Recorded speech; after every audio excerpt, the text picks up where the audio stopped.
conocías o episodio, debiches intuído. E con isto, deixo a todos vostedes con esta que explicará en profundo. A ver.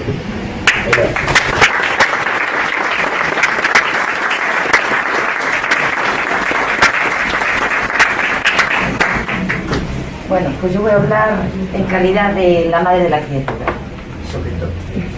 Tinta de limón es un monólogo. Monólogo es una técnica literaria que siempre me gustó, que siempre utilicé.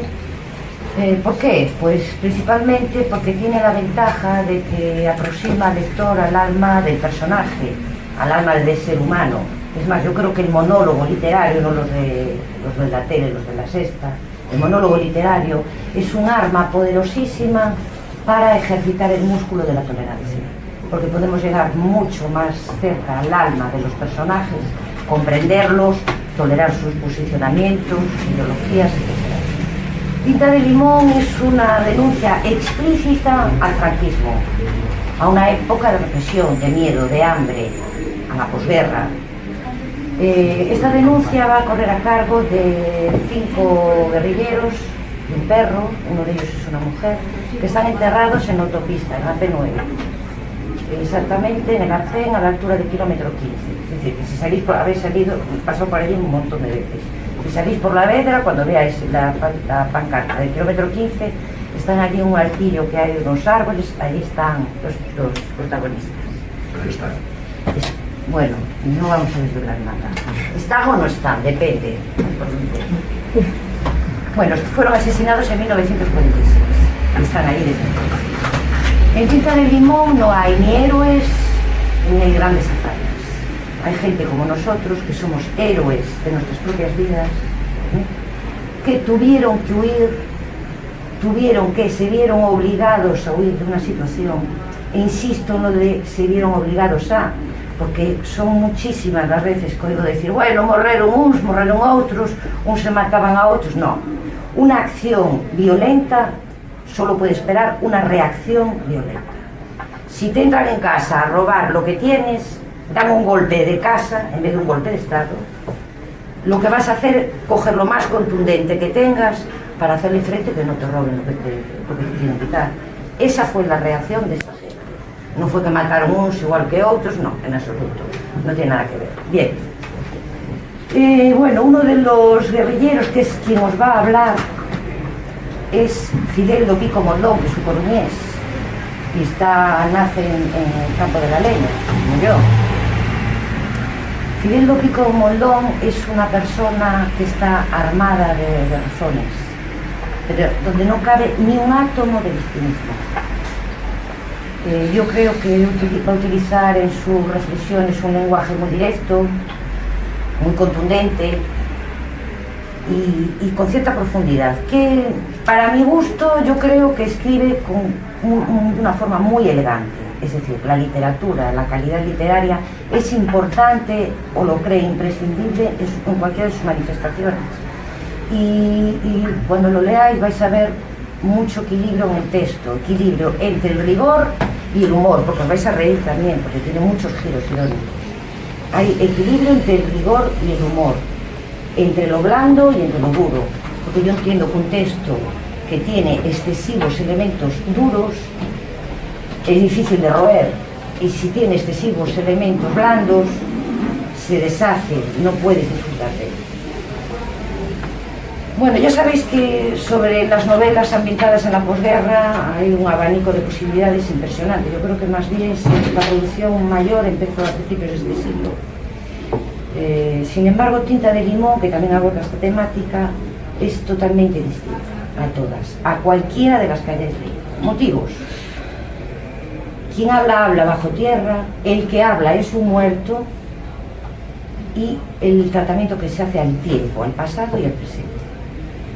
Este señor habla desde bajo tierra, y aunque suena así un poco escatológico el hecho de que hable bajo tierra, es en realidad uno de los elementos más reales de la novela, porque fue bajo tierra precisamente donde tanto el gobierno de Franco como los gobiernos democráticos que le sucedieron es donde enterraron aquel pasado.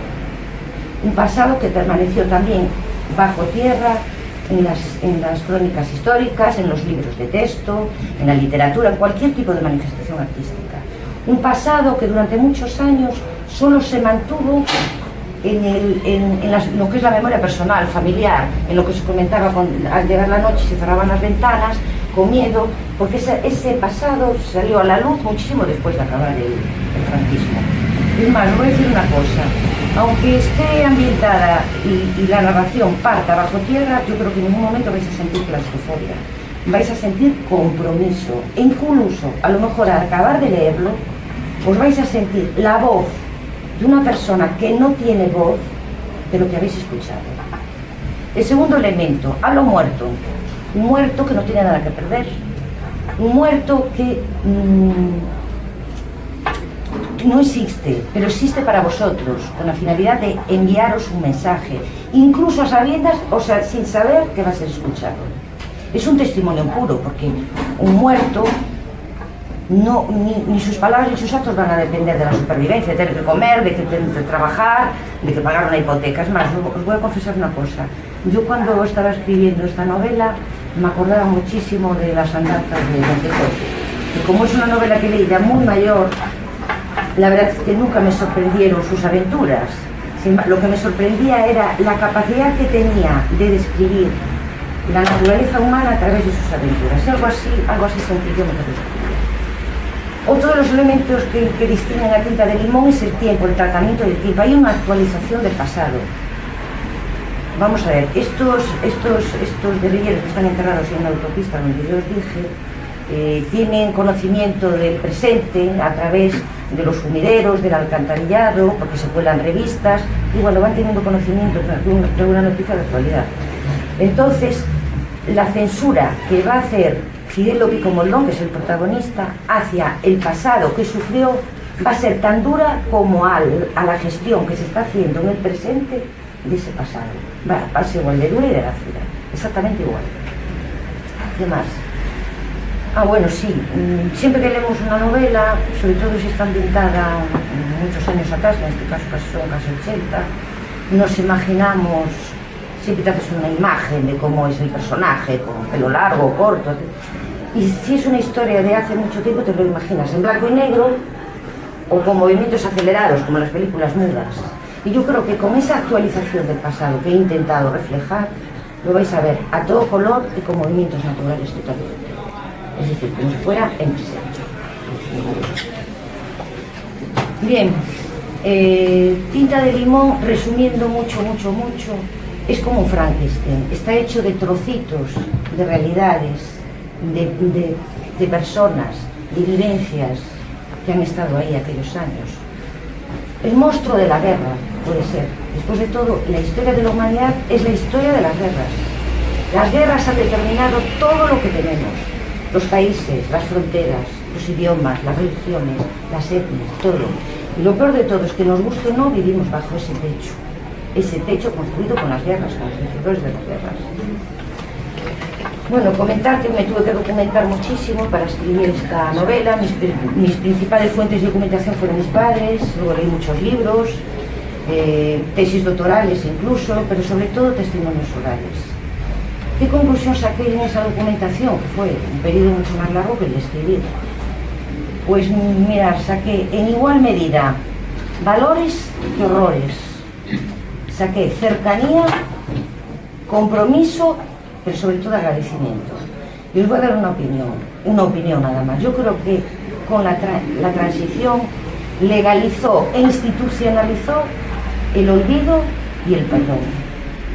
Y yo creo, es una opinión, que la literatura que aborda toda la temática de la posguerra tuvo un papel fundamental, porque al menos nos dio la oportunidad de conocer aquel pasado y de decidir personalmente y unilateralmente si perdonamos y olvidamos.